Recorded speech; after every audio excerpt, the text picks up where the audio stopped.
Hello बच्चों। आज अपन अपना क्लास 11 की प्रैक्टिस सीरीज का दूसरा चैप्टर कर रहे हैं, अकाउंटिंग इक्वेशन। उसकी आज दूसरी क्लास है बच्चे। हमने लास्ट क्लास में पढ़ा था क्वेश्चन नंबर 5, जिसमें 60 ट्रांजेक्शन थे, बेसिक थे बच्चे। उसको बहुत इंपॉर्टेंटली ये करना, आपके चांसेस तो है कि उसी से सारे पॉइंट आ जाए, बट प्रैक्टिस और करना है। तो आज हम एक क्वेश्चन प्रैक्टिस करेंगे, वो है question number 12।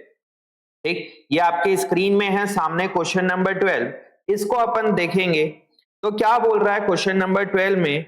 Raghunath had a following transaction in an accounting year.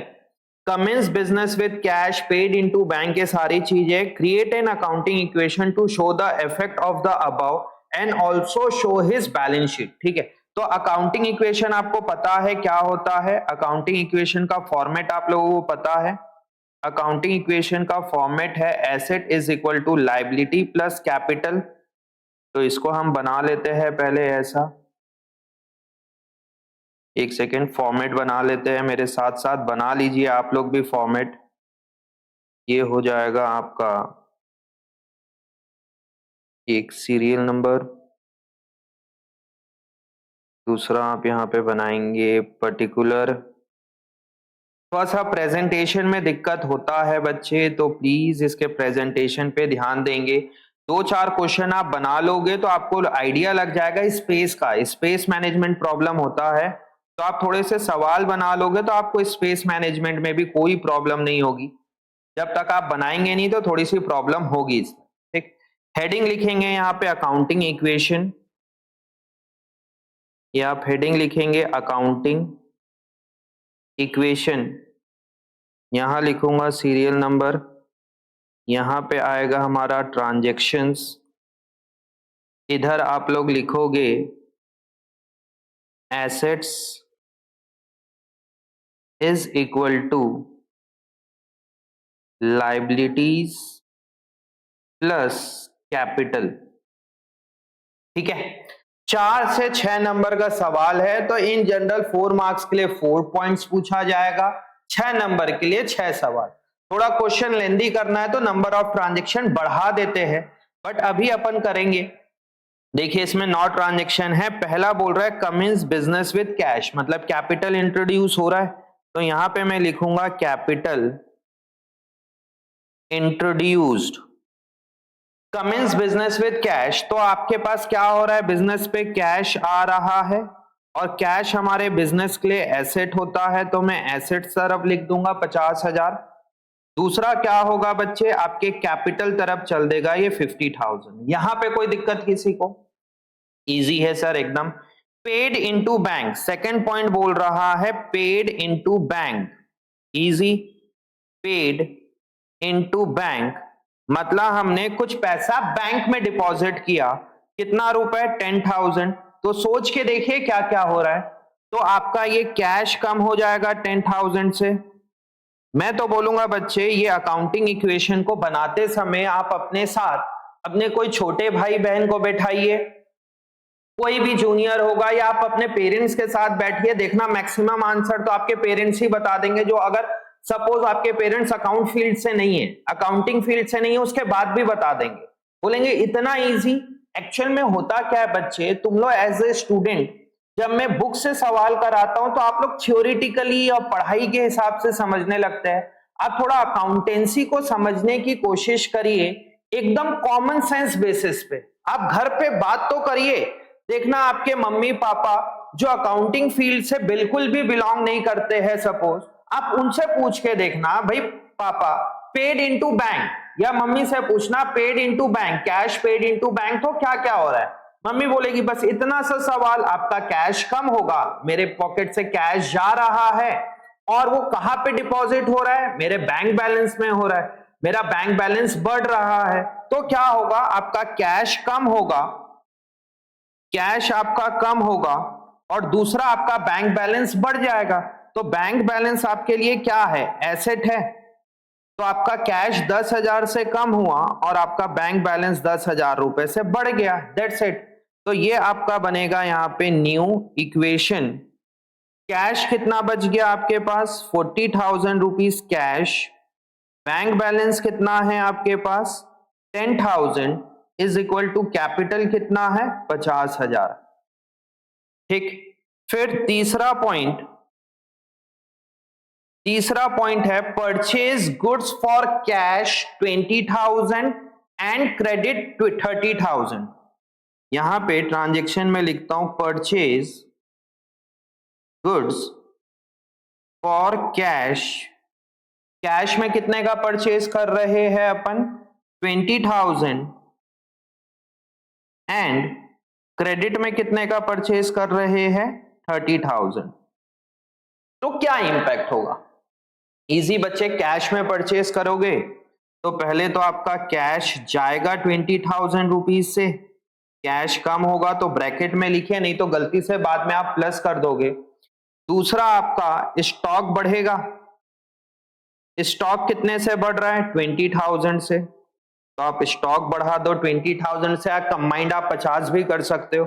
फिर उसी का दूसरा पॉइंट क्या बोल रहा है, आपने उधार में भी खरीदा, 30,000 का उधार में भी परचेज किया, तो 30,000 रुपीज का और स्टॉक बढ़ा।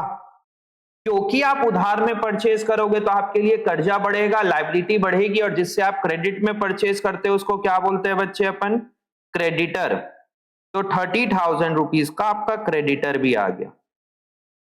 इसको मैं अगर अब क्लोज करता हूं तो मेरा न्यू इक्वेशन कितना आ जाएगा बच्चे, कैश हो जाएगा 20,000, बैंक बैलेंस 10,000, स्टॉक है मेरे पास 50,000 का, 20,000 का कैश में, 30,000 का क्रेडिट में, क्रेडिटर आ जाएगा 30,000 का और कैपिटल आ जाएगा 50,000 का। कहीं कोई दिक्कत यहां पे? इजी एकदम।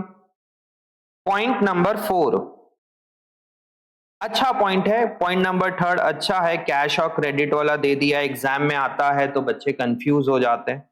Sold goods for cash 40,000 costing 30,000, ये तो पक्की बात है एग्जाम में आएगा ही आएगा एक point. Sold goods for rupees, कितने रुपए में बेचा हमने गुड्स को, क्वेश्चन नंबर 12 का third point. Sold goods for rupees 40,000, जिसका कॉस्ट कितना था, कॉस्ट था 30,000, तो 30,000 के गुड्स को मैंने 40,000 में सेल किया। फिर अगेन आप अपने पेरेंट्स से पूछिए या छोटे भाई बहन हैं उनसे पूछिए कि भाई 30,000 के चीज को मैं 40,000 में बेचूंगा तो क्या क्या होगा, तो आपके छोटे भाई बहन ही बता देंगे, भाई बोलेंगे भैया 40,000 रुपए तो कैश आया, 30,000 रुपए का हमारे पास से गुड्स गया, तो प्रॉफिट कितने का हुआ 10,000, और प्रॉफिट का क्या करते थे बच्चे अपन, कैपिटल में प्लस कर देते थे, तो ये आपका कैपिटल में चल देगा। इसको अब मैं अगर क्लोज करता हूं तो ये मेरा न्यू इक्वेशन बन जाएगा, और न्यू इक्वेशन क्या बनेगा, कैश में आएगा 40 + 20 60,000, 10,000 रुपीज का क्या था मेरा बैंक बैलेंस, स्टॉक कितने का बच जाएगा 20,000, क्रेडिटर मेरे पास 30,000 का, और कैपिटल आ गया मेरे पास 60,000 का। कहीं कोई दिक्कत इसमें? बच्चे बहुत इजी है यार, सिर्फ बच्चे प्रैक्टिस नहीं करते इसलिए हमें ये बनाना पड़ रहा है, अदरवाइज तो बहुत अच्छे से क्लास में हो रखा है, बट बच्चे क्लास में पढ़े ही नहीं कई बच्चे, तो उनके लिए है। रेंट पेड 500, अगर आप रेंट पे करोगे तो यहां पे मैं लिख देता हूं रेंट पेड 500 रुपए रेंट पे करोगे तो आपका कैश कम होगा कितने रुपए से, 500 रुपीज से कैश कम हो गया। और क्योंकि ये एक्सपेंस है, एक्सपेंस का क्या करते हैं बताइए, सोचिए, एक्सपेंस का क्या करते हैं अपन, कैपिटल में से माइनस होता है, तो ये कैपिटल साइड जाके ये आप कैपिटल में से माइनस कर दोगे, इसको अपन क्लोज करेंगे तो मेरा न्यू इक्वेशन क्या बनेगा बच्चे, ये मेरा न्यू इक्वेशन बनेगा 59,500 का कैश, 10,000 रुपए का बैंक बैलेंस, 20,000 रुपीज का स्टॉक है, 30,000 रुपीज का क्रेडिटर और 59,500 का capital. Easy. Point number 6, point number 6 आपको बोल रहा है रेंट आउटस्टैंडिंग। अच्छा पॉइंट है बच्चे, rent outstanding star point. Rent outstanding का मतलब कि आपने एक महीने रह तो लिए हैं, बिजनेस कर लिया है, रेंट पे लिया है, बट आपने रेंट पे नहीं किया। सर्विस मिल गई है बट आपने रेंट पे नहीं किया है, तो बताइए खर्चा है कि नहीं। एक एग्जांपल लेना, आपके घर में ड्राइवर है, सपोज आपके घर में एक ड्राइवर है और उसने काम किया, दिसंबर मंथ का काम किया और वो ड्राइवर की सैलरी है 10,000 रुपए। आप दिसंबर मंथ की सैलरी को पे कर रहे हो 10 जनवरी को, तो बताइए वो एक्सपेंस कब का है, खर्चा कब का है, वो आप खर्चा कब रिकॉर्ड करोगे? आप दिसंबर में रिकॉर्ड करोगे कि जनवरी में रिकॉर्ड करोगे? कॉमन सेंस, आप अकाउंटेंसी को जितना कॉमन सेंस बेसिस पे पढ़ोगे उतना कॉन्सेप्ट आपका स्ट्रांग होगा। आप नहीं लगा पा रहे तो घर में जनरल डिस्कशन करिए किसी से भी। आप पूछ सकते हो घर में कोई भी फैमिली मेंबर से, दिसंबर महीने का ड्राइवर की सैलरी पे कर रहे हैं जनवरी में, वो खर्चा कौन से महीने में रिकॉर्ड होना चाहिए? भाई आपको सर्विस तो दिसंबर महीने की मिली, तो दिसंबर महीने का खर्चा और दिसंबर महीने के लिए वो लायबिलिटी भी बन गई आपके लिए कि भाई मैंने ड्राइवर को अभी तक सैलरी पे नहीं किया है। हमारे सेंटर पे सपोज कोई स्टाफ जिसकी 20,000 रुपए सैलरी है, मुझे उसको दिसंबर में पे कर देना चाहिए बट हम जनवरी में पे कर रहे हैं। बताइए वो खर्चा दिसंबर का है कि जनवरी का है? दिसंबर का। यही आपको अक्रूवल कॉन्सेप्ट बोलता है, जिस साल का एक्सपेंस है उसी साल आपको रिकॉर्ड करना है, वेदर पेड और नॉट। अकाउंटिंग में एक अक्रूवल कॉन्सेप्ट बहुत इंपॉर्टेंट है, जिस साल का एक्सपेंस है उसी साल रिकॉर्ड होगा, जिस साल की इनकम है उसी साल रिकॉर्ड होगी, वेदर रिसीव्ड और नॉट। तो रेंट आउटस्टैंडिंग 100 रुपए, यहां पे देखना इंपॉर्टेंट पॉइंट है बच्चे, रेंट आउटस्टैंडिंग। तो आप ही लोग बताइए खर्चा कब का है बच्चे? पहले तो बताइए खर्चा कब का है? करंट ईयर का है। तो खर्चे को हम क्या करते हैं, कैपिटल में से माइनस करते हैं। ये मैंने माइनस कर दिया। अगर सपोज मैं उसको कैश में पे कर देता तो मेरा कैश बैलेंस भी कम हो जाता। ये रहा मेरा कैश बैलेंस कम हो गया। बट बताइए क्या मैंने उसको कैश में पे किया? नहीं पे किया। मेरे लिए तो एक लायबिलिटी बन गई, मुझे पे करना बाकी है। पे करना बाकी है तो यहां पे आप लायबिलिटी तब बनाओगे एक कॉलम आउटस्टैंडिंग का, आउटस्टैंडिंग सैलरी का। तो आउटस्टैंडिंग सैलरी कितने रुपए की है? ये मेरे लिए कर्जा हो गया ना बच्चे। अगर मैं पे कर देता तो कैश माइनस हो जाता, पे नहीं करूंगा। आप अपने ड्राइवर को जिस मंथ की सैलरी है उस महीने नहीं दोगे तो आपके लिए तो एक टेंशन है ना कि मुझे उसको देना बाकी है अभी। ठीक है, तो वही चीज बोल रहा है यहां पे और कुछ नहीं। पहले आप देखेंगे एक्सपेंस कब का है, एक्सपेंस है तो आप इसको कैपिटल में से माइनस कर देंगे। कैश में पे कर दिया तो कैश माइनस कर दोगे, कैश में पे नहीं किया तो लायबिलिटी साइड चल देगा, सिंपल। तो आपका ये बन गया न्यू इक्वेशन। कैश आपके पास है 59,500 का, बैंक बैलेंस था आई थिंक ये 10,000 का, 20,000 रुपीज का ये क्या था बच्चे हमारे पास stock, is equal to 30,000 rupees का क्रेडिटर, 100 रुपीज का आउटस्टैंडिंग सैलरी और 59,400 का ये मेरा कैपिटल हो गया। अब आता है यहां पे सेवेंथ पॉइंट। सेवेंथ पॉइंट क्या बोल रहा है? Bought furniture 5,000 on credit. आपने फर्नीचर परचेज किया 5,000 का क्रेडिट में, उधार में, ध्यान देंगे उधार में। तो फर्नीचर परचेज करोगे, purchase furniture on credit. Credit में आप फर्नीचर, तो फर्नीचर आपके लिए क्या है बच्चे? Asset, liability, capital, expense, revenue. Furniture is my asset, तो मैं यहाँ एसेट तरफ एक कॉलम बनाऊंगा फर्नीचर का। 5,000 का परचेज किए तो 5,000 रुपए फर्नीचर पे लिख दोगे। अगर मैं कैश में पे करता तो मेरा कैश बैलेंस कम हो जाता। बट बताइए क्या मैंने कैश में परचेज किया है कि उधार में परचेज किया है, क्रेडिट में परचेज किया है? क्रेडिट में परचेज किया। तो क्रेडिट में परचेज करोगे तो आपके लिए क्या बन जाएगा बच्चे? यहाँ पे लायबिलिटी और क्या नाम से बनाओगे लायबिलिटी को? वेंडर। अगर आप एसेट उधार में परचेज करते हो तो क्या नाम से बनेगा? वेंडर के नाम से।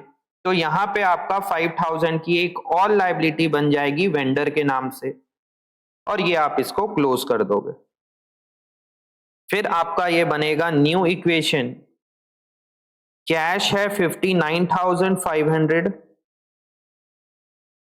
10,000 का बैंक बैलेंस, 20,000 का स्टॉक, 5,000 का फर्नीचर, 30,000 का लाइबिलिटी, 100 रुपीज का आउटस्टैंडिंग सैलरी, 5,000 रुपए मुझे फर्नीचर का देना है वो, और 59,400 का कैपिटल। अब थोड़ी सी स्पेस मैनेजमेंट प्रॉब्लम हो जाएगी, स्टार्ट होना है अब, बट कोई नहीं, कर लेंगे। एट्थ पॉइंट आपको क्या बोल रहा है, देखते हैं। एट्थ पॉइंट यहां पे बोला जा रहा है brought refrigerator for personal use. Again important point, brought refrigerator for personal use. ध्यान देना यहां पे, ये ओनर और ये बिजनेस। ओनर ने अपने पर्सनल यूज के लिए एक रेफ्रिजरेटर परचेज किया। अगर ओनर ही पैसा देता तो बिजनेस के ट्रांजैक्शन में आता ही नहीं। Brought refrigerator for personal use मतलब ओनर अपने घर के लिए ले रहा है, बट पेमेंट कौन कर रहा है? उसका बिजनेस पे कर रहा है। भाई मैंने मेरे घर में रेफ्रिजरेटर परचेज किया, जब पेमेंट करने का टाइम आया तो मैंने पेमेंट कर दिया बिजनेस के यूपीआई से। मैंने स्कैन किया UPI code, QR code scan किया और पेमेंट कर दिया। तो भाई बिजनेस के लिए क्या है? क्या बिजनेस के लिए एसेट है? क्या रेफ्रिजरेटर मैंने बिजनेस के नाम से लिया है? तो वो तो बिजनेस की एसेट नहीं हुई, वो ओनर ने परचेज किया है और बिजनेस उसका पेमेंट कर रहा है। तो इसको क्या बोलेंगे बच्चे अपन? ड्रॉइंग। ओनर अपने पर्सनल पर्पस के लिए अगर कुछ परचेज करता है तो उसका क्या करते हैं? वो है हमारे लिए ड्रॉइंग। तो यहां पे ट्रांजैक्शन क्या है? Purchase refrigerator for personal use. Personal use के लिए रेफ्रिजरेटर ले रहे हैं, तो 5,000 रुपए तो मेरा कैश कम हुआ। क्या 5,000 रुपए की बिजनेस के पास एसेट आई? अगर बिजनेस के पास एसेट आती तब मैं एसेट बना लेता बिजनेस की। आप ही बताइए, क्या वो बिजनेस की एसेट बनी? बिल्कुल नहीं। इसका मतलब क्या हो रहा है? ओनर ने अपने पर्सनल पर्पस के लिए कुछ पैसा खर्चा किया, तो उसको आप ड्राइंग को यहां से माइनस कर दोगे। कहां से? कैपिटल में से। तो ये आपका बन जाएगा बच्चे एक न्यू इक्वेशन। 59,500 माइनस 5,000 कितना हो जाएगा? 54,500 प्लस 10,000 का बैंक बैलेंस, 20,000 का आई थिंक स्टॉक था, 5,000 रुपए का एक चीज है इधर, 30,000 का क्रेडिटर, 100 रुपीज का सैलरी आउटस्टैंडिंग, 5,000 रुपीज का वेंडर, और यहां पे आपका आ जाएगा 54,400। 54,400 रुपीज आपका आ जाएगा कैपिटल। अब एक लास्ट पॉइंट करेंगे, last point, date is point number 9। क्या बोल रहा है? Purchase motorcycle for cash. Purchase motorcycle for cash. अब ना यहां पे एक पॉइंट आता है, purchase motorcycle for cash. TS Grewal पे या किसी में भी यहां पे हमें कैसे समझना है? देखिए, अब बताइए, कुछ नहीं बोल रहा है तो मोटरसाइकिल हमने बिजनेस के लिए लिया है कि ओनर के पर्सनल यूज के लिए?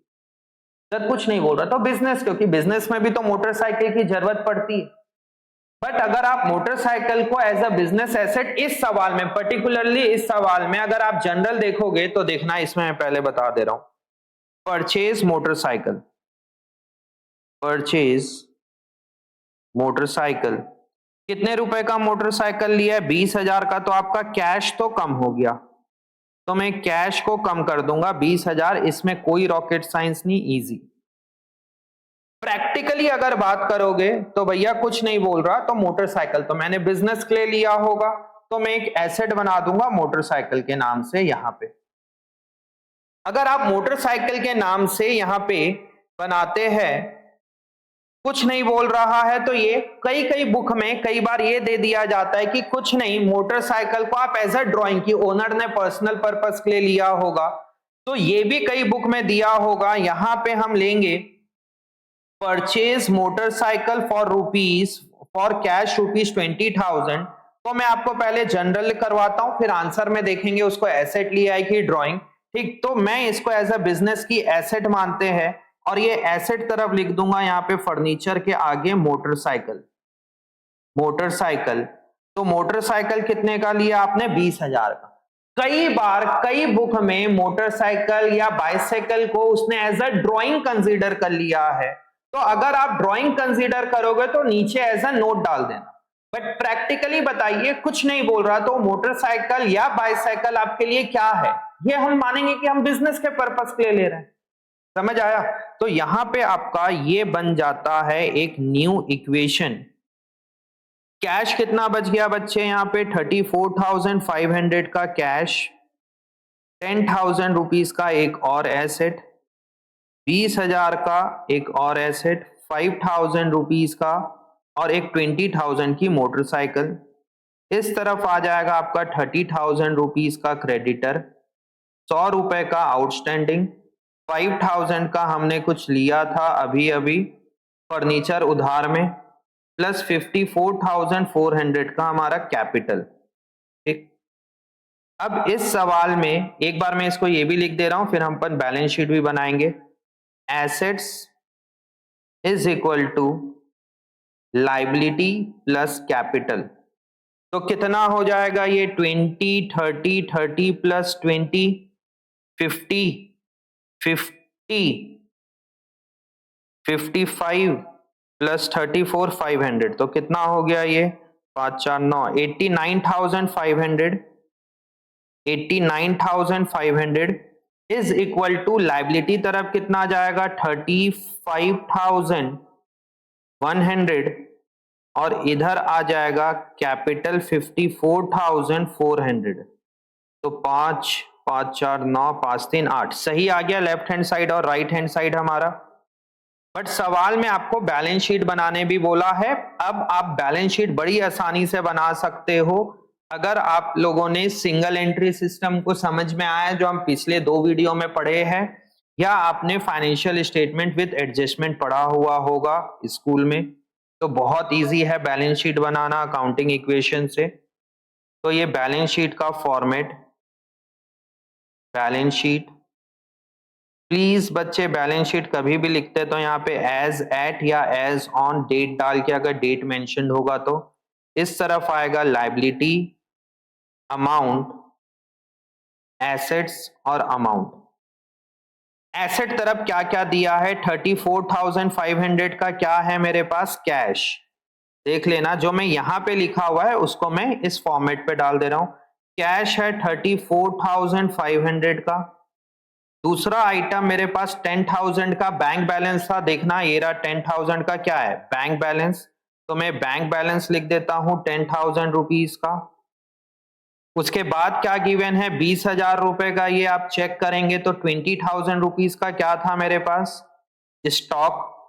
5,000 रुपीज का था फर्नीचर, आई थिंक, हाँ 5,000 रुपीज का फर्नीचर, फर्नीचर 5,000 का। और लास्ट में आपने ये 20,000 का क्या लाया था? Motorcycle, motorcycle 20,000। ठीक, लायबिलिटी तरफ सबसे पहले तो आप लिख दीजिए कैपिटल, 54,400 का कैपिटल। 30,000 रुपए का ये रहा। ये 30,000 रुपीज का क्या है लायबिलिटी साइड आपके पास? क्रेडिटर। यहां पे फिर मैं लिखूंगा कैपिटल के नीचे लायबिलिटी साइड क्रेडिटर 30,000 रुपए का। फिर यहाँ पे था आउटस्टैंडिंग सैलरी था, आई थिंक, देख लेते हैं 100 रुपए का जो है ये आउटस्टैंडिंग सैलरी था। हाँ जी, आउटस्टैंडिंग सैलरी। उसके बाद लास्ट में एक वेंडर जिससे आपने क्रेडिट में सामान कुछ फर्नीचर लिया था, तो वेंडर है 5,000 का, वेंडर है 5,000 का। तो इधर दोनों तरफ का टोटल करोगे तो आपका सेम आएगा, जो कि है 89,500। तो ये आ जाएगा 500 5 4 9, 3 4 2 6 और 2 8, 89,000। यहाँ पे भी यही आएगा 500, 5 4 9 और 5 3 8, ये आ गया 89,500। तो आपको बैलेंस शीट और ये बोलेगा तो ये इस तरीके से बनेगा। बच्चे फ्री का है, बहुत इजीली थोड़ा सा आप पढ़ेंगे। ये 2 सवाल कराया है मैंने, क्वेश्चन नंबर 5 और क्वेश्चन नंबर 12, बहुत इजी है बच्चे। 2 से 3 सवाल आप लोग वेदर कोई भी इलिस्ट्रेशन या थोड़े से बड़े क्वेश्चन बना लो। तो थ्रू आउट द ईयर पढ़ा है मैंने, तो पूरा आप लोग को क्वेश्चन कराया है कॉपी में और होमवर्क दिया था। सारे अकाउंटिंग इक्वेशन के सॉल्यूशन आपके कॉपी में होगा अगर आप मेरे से थ्रू आउट द ईयर पढ़े हैं, क्लास अटेंड किए हैं। अभी हम एग्जाम ओरिएंटेड किए तो मैंने 2 सवाल करा दिया, question number 5, question number 12। 2-3 question आप घर में कर लीजिए, सफिशिएंट है आप लोगों के। ये 2 क्वेश्चन भी आप अच्छे से करके जाओगे ना तो 6 आउट ऑफ 6 आप लोगों को मिल जाएगा, ये गारंटेड। अगर आप कॉन्सेप्ट पढ़े हैं, एकदम से आप लोग कॉमन सेंस लगाएंगे तो डेफिनेटली आपको अकाउंटिंग इक्वेशन में पूरे मार्क्स मिलेंगे, कहीं कोई गलत होने के चांसेस नहीं। बट यही है कि आपको बहुत ओपन माइंडेड रह के बनाओगे। बाकी ये अगर यहीं से आ गया 90% तो चांसेस है क्वेश्चन 5 और 12 से मैक्सिमम पॉइंट कवर अप हो गया। कुछ कुछ और भी है, interest on drawing, interest on capital, cash, capital introduce cash में भी हो रहा है, काइंड में भी है, डेप्रिसिएशन है, तो बहुत बेसिक है, तो आप करेंगे तो बन जाएगा। तो इसे प्रैक्टिस करना। 2 सवाल मैंने करा दिया, 1-2 सवाल आप घर में और कर लीजिए, आप एग्जाम दीजिए, बहुत आराम से आपका 80+% स्कोर होगा। मैं बार बार हर वीडियो पे बात कर रहा हूं, ये जो मैं जिस तरीके से पढ़ा रहा हूं, ये सिर्फ और सिर्फ जो बच्चे थ्रू आउट द ईयर नहीं पढ़े हैं, आप थोड़ा सा ध्यान दीजिए, और जो बच्चे पढ़े भी है थ्रू आउट द ईयर, आप ये मेरी वीडियो को थोड़ी सी स्पीड 1.5x पे रख के पढ़ सकते हैं कि विनीत सर ने क्या क्या सवाल कराया है। ठीक है, तो हमारे 2 चैप्टर हो गए, सिंगल एंट्री सिस्टम हो गया है और दूसरा मैंने करा दिया अकाउंटिंग इक्वेशन। समझ में आया, ये 2 चैप्टर हो गया। मान के चलिए आपका 8 to 10 मार्क्स फिक्स हो गया है, 8 to 10 मार्क्स आपको बड़ी आसानी से मिल जाएगा। अगला चैप्टर फिर से कुछ इजी चैप्टर उठाऊंगा, सो डेट कि आपको लगे हाँ मेरा 3-4 चैप्टर हो गया। ठीक है बच्चे, मिलते हैं अगले वीडियो में एक नए चैप्टर के साथ। ठीक, चलिए बाय बाय।